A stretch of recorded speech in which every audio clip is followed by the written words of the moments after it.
This statement is economically illiterate, historically inaccurate, diplomatically reckless, and legally unserious. First, the claim that the United States has subsidized Denmark or the European Union by not charging tariffs is false. Tariffs are not gifts. They are taxes paid primarily by American importers and American consumers, not foreign governments. For decades, the U.S. benefited enormously from low-tariff and reciprocal trade with Europe, which expanded U.S. exports, lowered domestic prices, stabilized global markets, and strengthened American influence. That is not charity. That is mutual economic advantage. Second, Denmark is a sovereign nation and Greenland is not for sale. Greenland is an autonomous territory, whose people possess the right to self-determination under international law. No U.S. president has the authority to coerce a NATO ally into surrendering territory through economic punishment.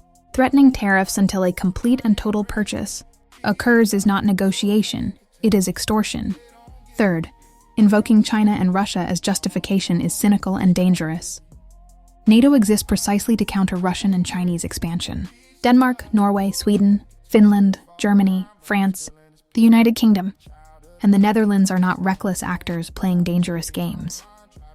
They are U.S. allies that have jointly defended global security for decades. Undermining them fractures NATO and hands strategic victories to Moscow and Beijing without a single shot fired.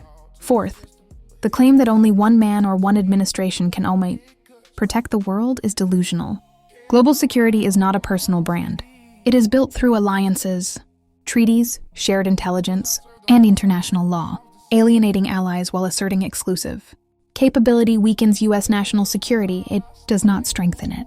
Fifth, weaponizing tariffs against NATO allies would directly harm Americans.